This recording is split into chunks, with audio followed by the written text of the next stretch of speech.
Hello दोस्तों, कैसे हैं आप सब। मेरा नाम उमेश कुमार सोला from BRD medical college Gorakhpur. मैं आपको इस वीडियो में पढ़ाने वाला हूं फैटी एसिड के बारे में।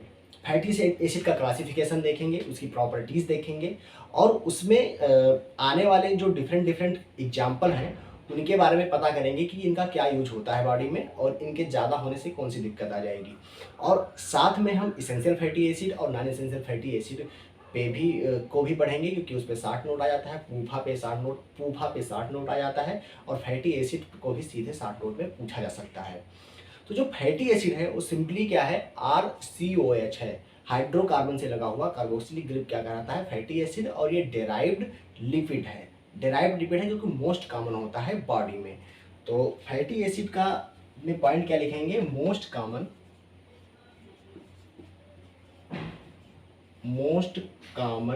derived lipid in body. पहला पॉइंट ये लिख देंगे। दूसरा नंबर इसका फार्मूला जो होता है RCOOH। R क्या है, यहाँ पर हाइड्रोकार्बन है जो कि वेरिएबल होता है। इसी के अनुसार R ग्रुप पे ही डिफरेंट डिफरेंट फैटी एसिड हो जाते हैं। R ग्रुप में चेंज होगा, R ग्रुप के बेसिस पर ही डिफरेंट डिफरेंट फैटी एसिड होते हैं। जैसे कि कार्बन एटम में डिफरेंस है, जैसे कि odd chain, even chain. R group का नेचर डिफरेंस है, जैसे कि सैचुरेटेड है, अनसैचुरेटेड है।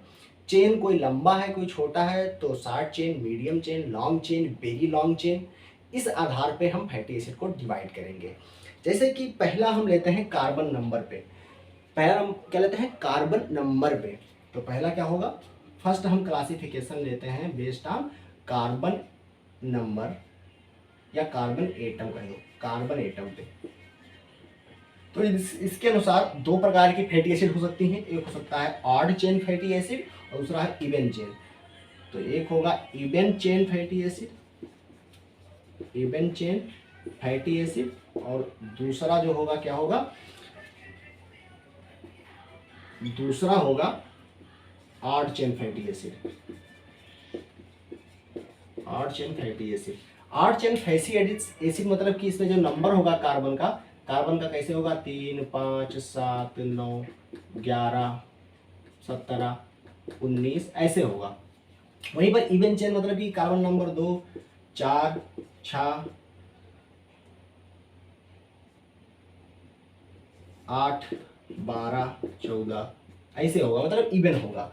तो कार्बन नंबर के अनुसार पे, कार्बन एटम के अनुसार पर इनको ऑड और इवन में बांटा गया है। ऑड का एग्जांपल आप यहां लिख लीजिएगा, प्रोपियोनिक एसिड किसका एग्जांपल है। देखो जो कार्बन नंबर है, कार्बन एटम के आधार पे ये जो कार्बोक्सिलिक ग्रुप का कार्बन है वो भी इंक्लूड कर लिया गया। जैसे प्रोपियोनिक एसिड जैसे तुम्हारा है तो उसमें कितना है, 3 कार्बन है। तो प्रोपियोनिक एसिड में इसमें COH ग्रुप का कार्बन भी इंक्लूड है। जैसे कि पाल्मिटिक एसिड में 16 कार्बन है, ठीक है। तो इसके अनुसार भी 16 कार्बन है इंक्लूडिंग द कार्बोक्सिलिक कार्बन। तो ये ध्यान रखिए। आयोडोनिक एसिड है उसमें 20 कार्बन है, ठीक है। तो ये आप लोग ध्यान रखिएगा। तो ये हो गया even chain fatty acid, odd chain fatty acid carbon atom के अनुसार पे। दूसरा जो क्लासिफिकेशन लेंगे हम किस पर लेंगे कि कितना लंबी चेन है, तो on the basis of R group length. तो R ग्रुप के लेंथ पे हम दूसरा क्लासिफिकेशन करेंगे, R ग्रुप लेंथ के बेसिस पे, यानी कि जो हाइड्रोकार्बन है वो कितना लंबा है, कितने कार्बन एटम का है, इसके अनुसार हम डिवाइड करेंगे। तो इसमें हम करेंगे पहले 60 देखेंगे। तो पहला 60 चेन, उसके बाद में क्या आएगा, मीडियम चेन, लॉन्ग चेन और वेरी लॉन्ग चेन। जो 60 चेन में कार्बन नंबर होगा वो होगा 2 से 4। 60 चेन में कितना होगा, 2 से 4 या 2 से 6 होगा, 2 से 4 या 2 से 4 नहीं, 2 से 6 होगा, 2 से 6 कार्बन एटम होंगे। उसके बाद जो मीडियम चेन होंगे उसमें कितना होगा, 8 से लेकर 14 कार्बन एटम तक। वहीं पर जो लॉन्ग चेन होंगे ग्रेटर देन 16 और लेस देन किसके, 25 कार्बन एटम के। तो 8 से 14 इसमें हो गया, 8 से 14 कार्बन एटम होगा। वहीं पर जो लॉन्ग चेन होगा greater than 16 carbon and less than किसके, 25 कार्बन, यानी कि 24 कार्बन तक। और यहां पर 25 कार्बन एटम या अबव, आर अबव किस में आएंगे, ये आएंगे वेरी लॉन्ग चेन। तो ये डिफरेंशिएट हो गया आर ग्रुप के लेंथ पे। अब अगला हम जो करेंगे क्लासिफिकेशन, आप लोग लिख लीजिएगा। अगला जो क्लासिफिकेशन करेंगे on the basis of nature of R group. अब देखेंगे हम नेचर कैसा है आर ग्रुप का। तो तीसरा क्लासिफिकेशन किस पे करेंगे, nature of R group. R group क्या है, हाइड्रोकार्बन है, ठीक है। तो आर ग्रुप के नेचर पे हम दो में बांटेंगे, सैचुरेटेड और अनसैचुरेटेड। तो इसमें क्या होगा, दो में बटेगा saturated and unsaturated.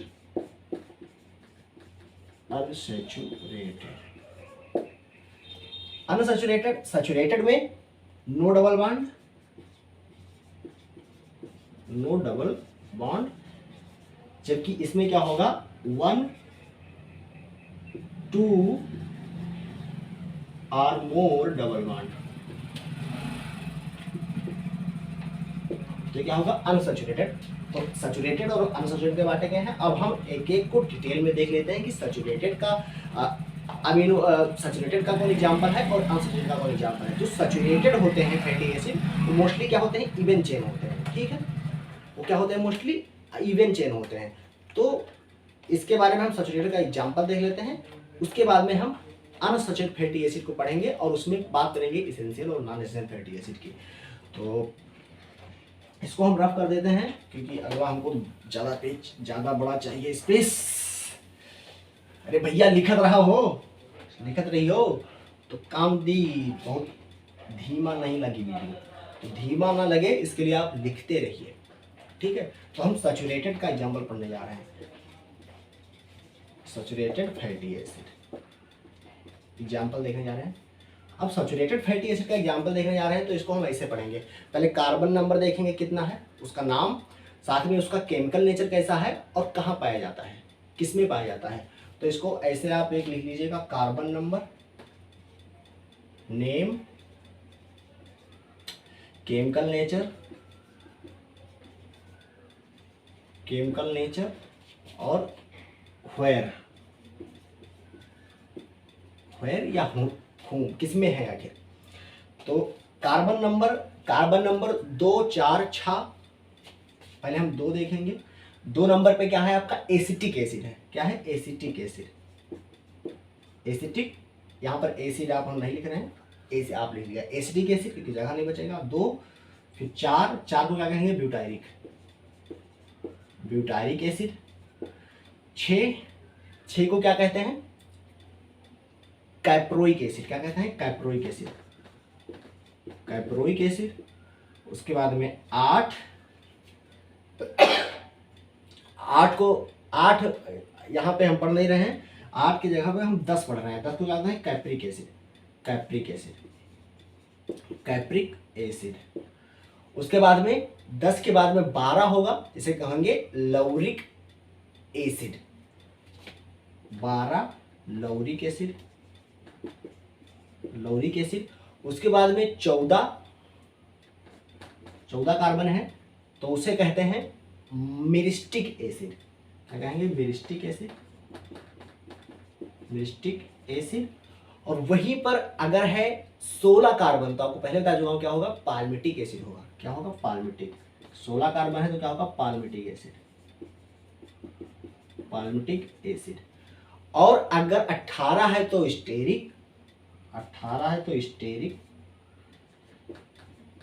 Stearic acid. एक जगह कम बच रहा है।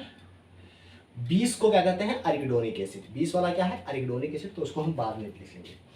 तो जो एसिटिक, जो 2 कार्बन का एसिटिक एसिड है, तो देखो ये सिंपल है, मतलब कि क्या होगा, स्मॉल चेन है। जहाँ तक ये 3 वाले जो ऊपर के क्या है, ये है क्या है, स्मॉल चेन है। तो स्मॉल चेन में फैटी एसिड है, स्मॉल चेन फैटी एसिड है। ठीक है, उसके बाद में ये 3 बचे तुम्हारे, ये क्या क्या है, मीडियम चेन फैटी एसिड है, मीडियम चेन फैटी एसिड है। और जो ये 3 अभी हम एराकिडोनिक एसिड लिख रहे हैं बाद में, ये 3 क्या है, लॉन्ग चेन फैटी एसिड है,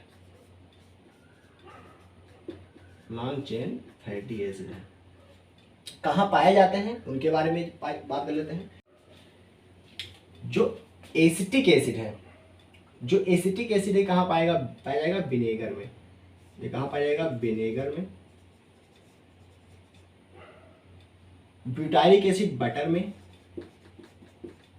जो नीचे वाला है भी कहाँ पाया जाएगा, बटर में। और जो कैप्रोइक एसिड है, जो कैप्रोइक एसिड है वो कोकोनट ऑयल में पाया जाएगा। कहाँ पाया जाएगा, कोकोनट ऑयल में, कोकोनट ऑयल में। और जो कैप्रिक एसिड है ये भी कहाँ पाया जाएगा, कोकोनट ऑयल में। और जो लॉरिक एसिड है ये भी कहाँ पाया जाएगा, कोकोनट ऑयल में। अब बचा हमारे पास है मिस्टेरिक एसिड, जो बॉडी फैट में पाया जाता है। तो ये कहाँ पाया जाएगा, मिस्टेरिक एसिड बॉडी फैट में, बॉडी फैट में। और जो पाल्मिटिक एसिड होता है ये भी कहाँ पाया जाता है, कुछ गलत हो गया क्या, विनेगर पाया जाता है एसिटिक एसिड में, ब्यूटाइलिक एसिड बटर में, कैप्रिक एसिड बटर में। और ये कैप्रिक एसिड तुम्हारा कोकोनट ऑयल में पाया जाएगा। और वहीं पर लॉरिक एसिड पाया जाएगा तुम्हारा कोकोनट ऑयल में, मिस्टेरिक एसिड पाया जाएगा कोकोनट ऑयल में। और जो ये होगा ये बॉडी फैट में, और ये भी क्या होगा, बॉडी फैट में, बॉडी फैट में पाया जाएगा। और जो अब बचा जो एराकिडोनिक एसिड, एराकिडोनिक एसिड में कितने कार्बन है, 20 कार्बन। एराकिडोनिक एसिड, एराकिडोनिक नहीं है यहाँ पर, एरेकिडिक है, एरेकिडिक है। एराकिडोनिक ध्यान मत देना, एराकिडोनिक होना गलत हो जाएगा, एरेकिडिक है, एरेकिडिक, एरेकिडिक एसिड। इसमें 20 कार्बन है। और ये पाया जाता है कहाँ पर, पीनट ऑयल में। इसीलिए इसको अरेकिस पीनट ऑयल है, यानी कि इसको अरेकिस ऑयल भी कहते हैं, इसीलिए इसका नाम ड्राइव हुआ है। तो ये पाया जाता है पीनट ऑयल में, पीनट ऑयल, अरेकिस ऑयल या अरेकिस ऑयल, इसीलिए इसका नाम अरेकिस ऑयल पड़ा है। ठीक है, कोकोनट ऑयल।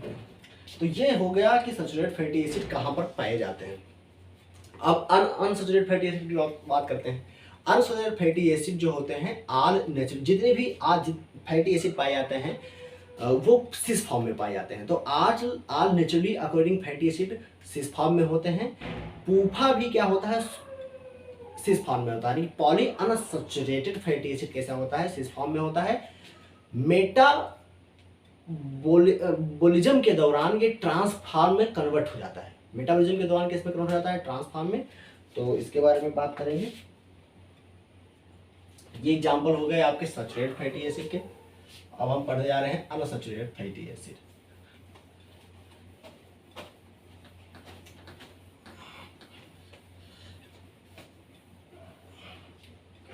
अगला एग्जांपल है unsaturated fatty, unsaturated fatty acid. Unsaturated fatty acid पढ़ने से पहले एक पॉइंट समझ लो, जितने भी फैटी एसिड पाए जाते हैं नेचर में वो कैसे हैं, सिस फॉर्म में है। तो all naturally according fatty acid किस फॉर्म पाए जाते हैं, सिस फॉर्म में, सिस फॉर्म में। और ये मेटाबॉलिज्म के दौरान किस में चेंज हो जाते हैं, ट्रांसफॉर्म में। मेटाबॉलिज्म के दौरान किस में चेंज होते हैं, ट्रांसफॉर्म में। और जो पूफा होता है वो भी किसमें पाया जाता है, सिस फॉर्म में। पूफा क्या है, poly unsaturated fatty acid, cis form में पाया जाता है। देखो जो ओमेगा 3 फैटी एसिड होता है, जो ओमेगा 3 फैटी एसिड होता है वो तुम्हारा इन्फेंट के डेवलपमेंट में हेल्प करता है, कार्डियोवैस्कुलर डिजीज में हेल्प करता है, वेरियस मेंटल इलनेस में हेल्प करता है। तो एक पॉइंट लिख लेंगे यहाँ पे, omega 3 fatty acid helps in infant development,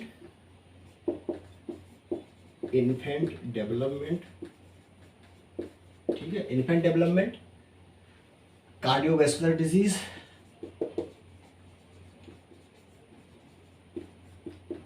cardiovascular disease and mental illness. Mental illness को भी दूर करने में यूज होता है ओमेगा 3 फैटी एसिड का, जिसे ओमेगा 3 फैटी एसिड का भी ओमेगा 3 फैटी एसिड का यूज होता है। और एक पॉइंट यहाँ पर और लिखेंगे, अब यहीं पर हम समझ लेते हैं इसेंशियल और नॉन इसेंशियल एमिशन। जो पूफा होती है, poly unsaturated fatty acid except arachidonic acid, except arachidonic acid, क्योंकि अरेकिडोनिक एसिड क्या होती है, सिंथेसाइज हो जाती है बॉडी में। तो जो तुम्हारी क्या है, अनसैचुरेटेड फैटी एसिड है, जो पॉली अनसैचुरेटेड फैटी एसिड है उनको कहते हैं इसेंशियल फैटी एसिड, क्योंकि वो सिंथेसाइज नहीं होती है बॉडी में। और उनके अलावा जो मैं बता रहा हूँ वो सब क्या है, नॉन इसेंशियल फैटी एसिड है। तो अगर आपको फैटी एसिड और नॉन फैटी एसिड इसेंशियल और नॉन इसेंशियल पूछे तो आपको बता देना है पॉली अनसैचुरेटेड फैटी एसिड जो होते हैं वो क्या होते हैं, इसेंशियल फैटी एसिड होते हैं, क्योंकि वो बॉडी में सिंथेसाइज नहीं होते हैं। जबकि जस्ट क्या है तुम्हारी नॉन इसेंशियल है, क्योंकि वो बॉडी में सिंथेसाइज होते हैं। लेकिन अरेकिडोनिक एसिड ऐसा है जो कि जिसमें 4 बांड होता है, डबल बांड, लेकिन यानी कि पॉली अनसैचुरेटेड फैटी एसिड है, लेकिन वो सिंथेसाइज होता है बॉडी में, इसीलिए वो क्या है, इसेंशियल फैटी एसिड नहीं है। तो ये चीज ध्यान रखना, poly unsaturated fatty acid, poly unsaturated fatty acid called essential fatty acid, essential fatty acid because not synthesized in body except arachidonic acid, arachidonic acid, क्योंकि आपको पता है arachidonic acid से प्रोस्टाग्लैंडिन बनता है, प्रोस्टासाइक्लिन बनता है, ये सब चीज़ें अरेकिडोनिक एसिड से बनता है। और अरेकिडोनिक एसिड फूड सप्लीमेंट द्वारा जाके अंदर अरेकिडोनिक एसिड सिंथेसाइज हो सकता है बॉडी में, अरेकिडोनिक एसिड बॉडी में सिंथेसाइज हो सकता है, इसीलिए ये क्या है, नॉन एसेंशियल फैटी एसिड है। और वहीं पर लाइनोलेनिक एसिड, और जो अगर इसका एग्जाम्पल देख ले पूफा का तो क्या होगा, लाइनोलेनिक एसिड,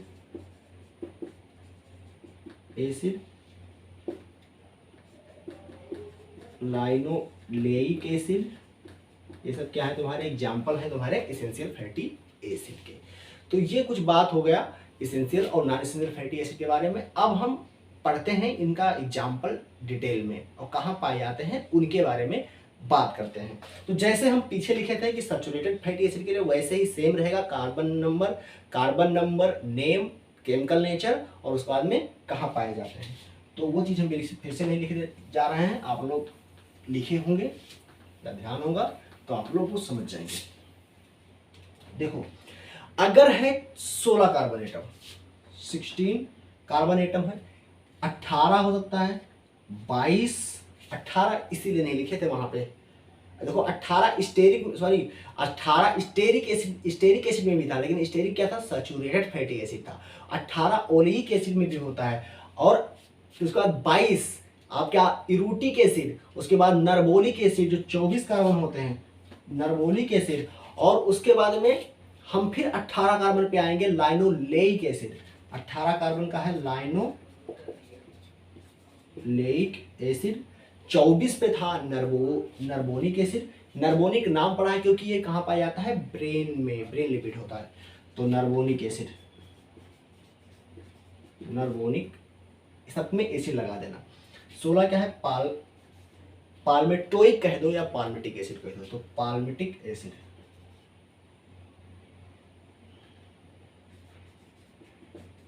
पाल्मेटिक एसिड।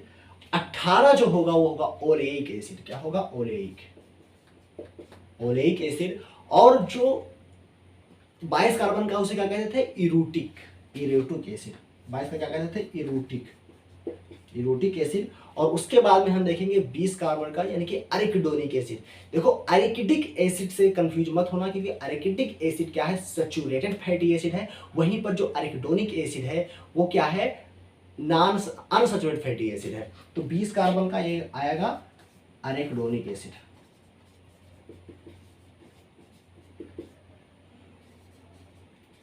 अब हम दूसरा देखेंगे इसका केमिकल नेचर। ये क्या था, कार्बन नंबर था, कार्बन नंबर, ये नेम, ठीक है। यहाँ पर केमिकल नेचर होगा, ये कहाँ पाए जाते हैं, वेयर, ठीक है।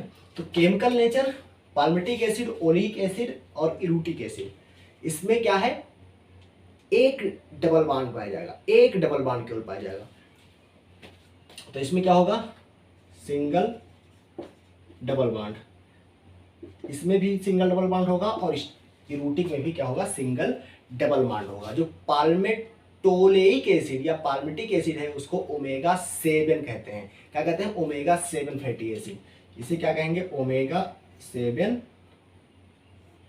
इसे कहेंगे ओमेगा 9, इसको भी ओमेगा 9 फैमिली, यानी कि ओमेगा 7 फैटी एसिड फैमिली का है और ये ओमेगा 9 फैमिली का है, और इरूटिक एसिड भी क्या है, ओमेगा 9 फैमिली का है। अब इसको देख लेते हैं पहले कहाँ पाया जाता है। तो जो ऊपर के दो हैं वो कहाँ पाए जाते हैं, बॉडी फैट में, उसके बाद में तीसरा कहाँ है, मस्टर्ड ऑयल में। तो ये बॉडी फैट, दूसरा भी बॉडी फैट में, यानी कि ओलेइक एसिड भी बॉडी फैट में, और ये क्या है, मस्टर्ड ऑयल में, मस्टर्ड ऑयल में। मस्टर्ड ऑयल में कौन था, इरूटिक। तो यहां तक बात हो गया है हल्का, और इसमें सब में सिंगल बॉन्ड होगा है। उसके बाद जो नर्बोनिक एसिड होता है इसे ब्रेन लिपिड भी कहते हैं, ओमेगा 3 फैटी एसिड है, इसमें दो डबल बॉन्ड पाए जाएंगे। तो इसमें ओमेगा 3 फैटी एसिड फैमिली का है, दो डबल बॉन्ड है, दो डबल बॉन्ड है, और ये कहाँ पाया जाता है, ब्रेन में, इसलिए ब्रेन लिपिड कहते हैं। ब्रेन लिपिड क्या है, नर्बोनिक एसिड। उसके बाद लाइनोलेइक एसिड, लाइनोलेइक जो एसिड होता है उसमें तीन डबल बॉन्ड पाए जाते हैं, ओमेगा 3 फैमिली का है, ओमेगा 3 फैमिली का। और जो नर्बोनिक एसिड था उसके लिए सॉरी, ये ओमेगा 6 फैमिली का होता है, ओमेगा 6 फैमिली का होता है। लाइनोलेइक होता है 3 का, तो लाइनोलेइक क्या था, ओमेगा 3 है और इसमें 3 डबल बॉन्ड है।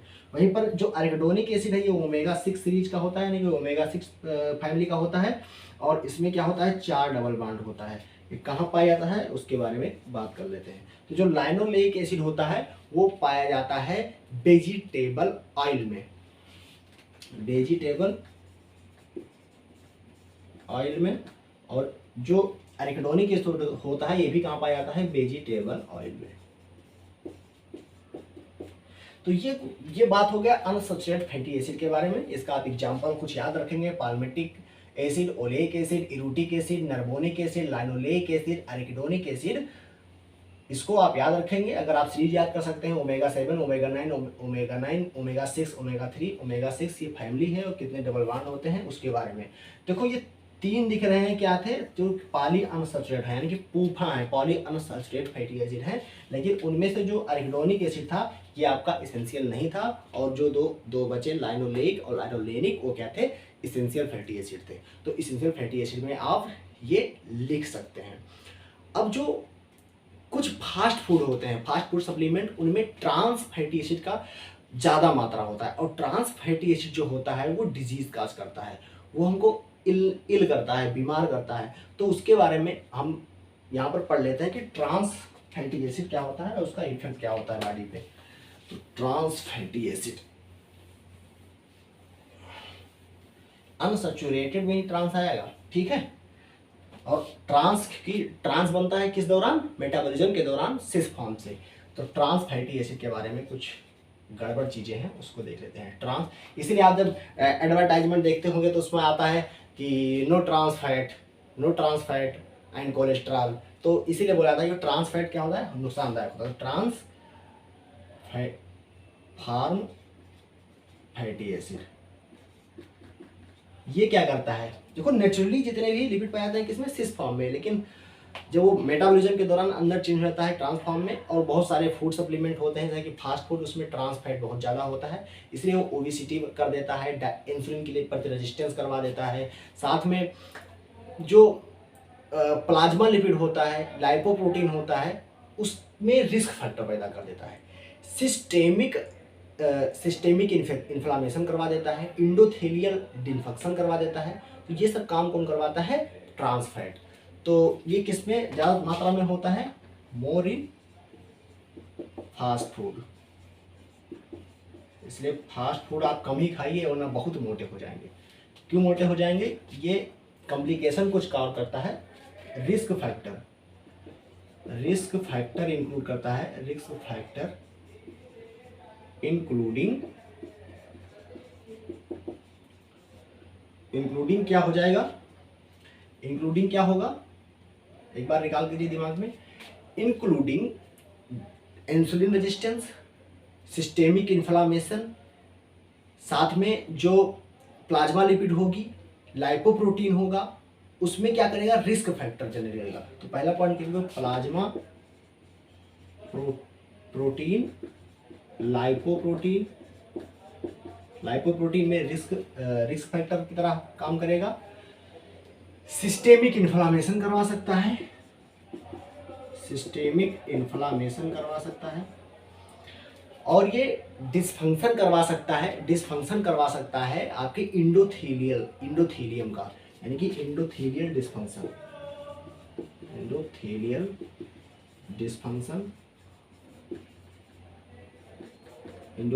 डिस्फंक्शन। इंसुलिन के प्रति रेजिस्टेंस हो जाएंगे आप, इंसुलिन रेजिस्टेंस करवा देता है, जिसके कारण क्या हो जाएगा? डायबिटीज, और डायबिटीज हो जाएगा तो ओबेसिटी झक मार जाएगी,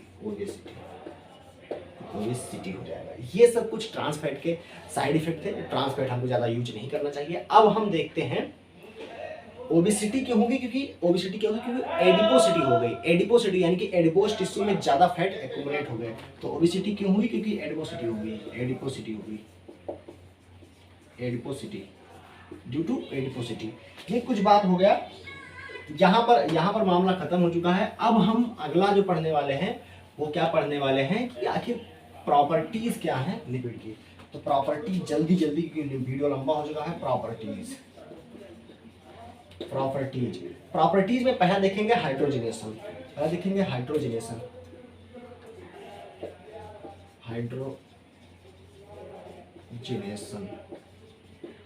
मतलब कि हाइड्रोजन ऐड हो रहा है। तो जैसे कि वेजिटेबल घी कैसे बनाया जाता है? ऑयल का अगर हाइड्रोजन करा दे तो क्या बन जाता है? वेजिटेबल घी। तो इसका फेमस एग्जांपल क्या है? ऑयल वेजिटेबल घी। और वेजिटेबल घी कैसे बनता है? इसका क्या करते हैं? हाइड्रोजनेशन करवा रहे हैं, मतलब हाइड्रोजन को ऐड कर रहे हैं। और हाइड्रोजन को ऐड कर रहे हैं यानी कि किस पे ऐड करेंगे? डबल बॉन्ड पे ना। तो किस पे? यानी कि जो अनसैचुरेटेड फैटी एसिड है उनसे हम क्या कर रहे थे? वीडियो बना रहे हैं यार। अरे भाई क्या हो? हम थे प्रॉपर्टीज पे, प्रॉपर्टीज ऑफ लिपिड यानी कि फैटी एसिड। तो प्रॉपर्टीज ऑफ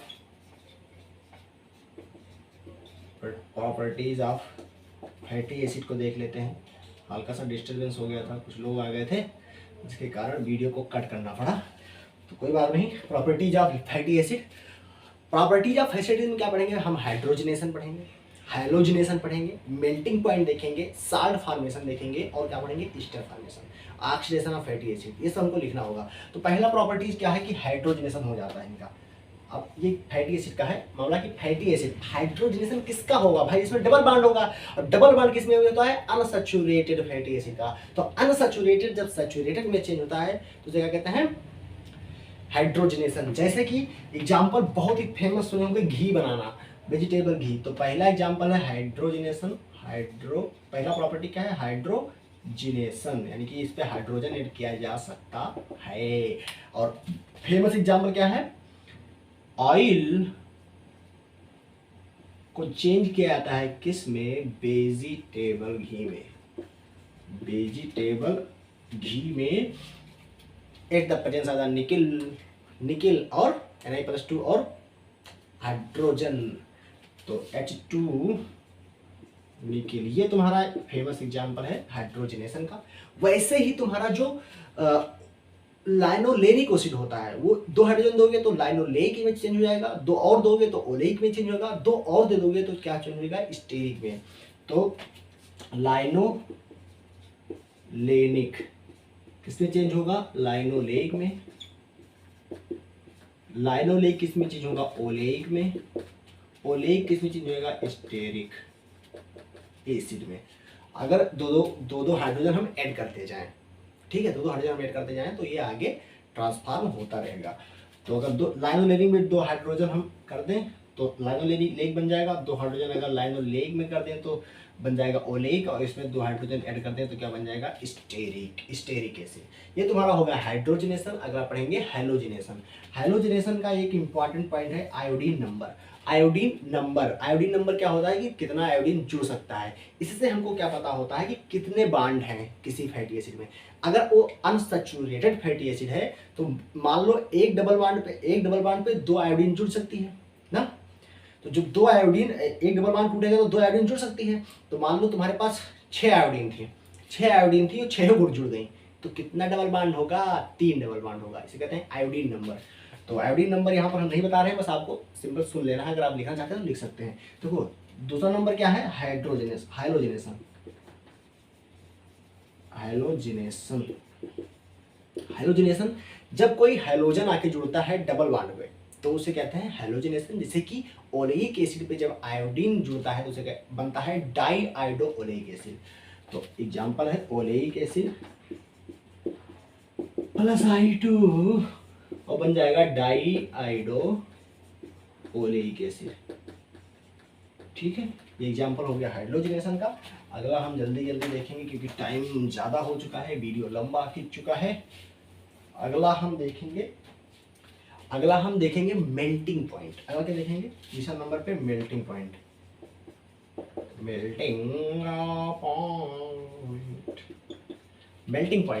मेल्टिंग पॉइंट क्या होते हैं, जो 60 चेन होंगे उनका मेल्टिंग पॉइंट कम होगा। आर ग्रुप जितना बड़ा तो मेल्टिंग पॉइंट मतलब जो मेल्टिंग पॉइंट उतना कम, यानी कि लिक्विड में पाए जाएंगे। तो साल्ट एंड मीडियम चेन के जो फैटी एसिड होंगे वो लिक्विड होंगे। तो salt and medium chain fatty acid liquid होते हैं रूम टेम्परेचर पे। वहीं पे जो लॉन्ग चेन फैटी एसिड होंगे वो क्या होंगे, सॉलिड होंगे। लॉन्ग चेन फैटी एसिड क्या होंगे, सॉलिड होंगे एट 25 डिग्री सेल्सियस। ठीक है, तो ये मेल्टिंग पॉइंट हो गया। अब एक एग्जांपल और देते हैं, इधर देखो। जब ज्यादा बांड होगा तो वो ज्यादा निगेटिव में उसका मेल्टिंग पॉइंट होगा। जैसे कि लाइनोलेनिक एसिड में -10 डिग्री सेल्सियस मेल्टिंग पॉइंट होता है। वहीं पर स्टेरिक एसिड जो क्या है, सैचुरेटेड है, तो उसका क्या होता है 69 डिग्री सेल्सियस। तो इसका एक एग्जांपल है स्टेरिक एसिड। स्टेरिक एसिड इसका जो मेल्टिंग पॉइंट होता है 69 डिग्री सेल्सियस। वहीं पर लाइनोलेनिक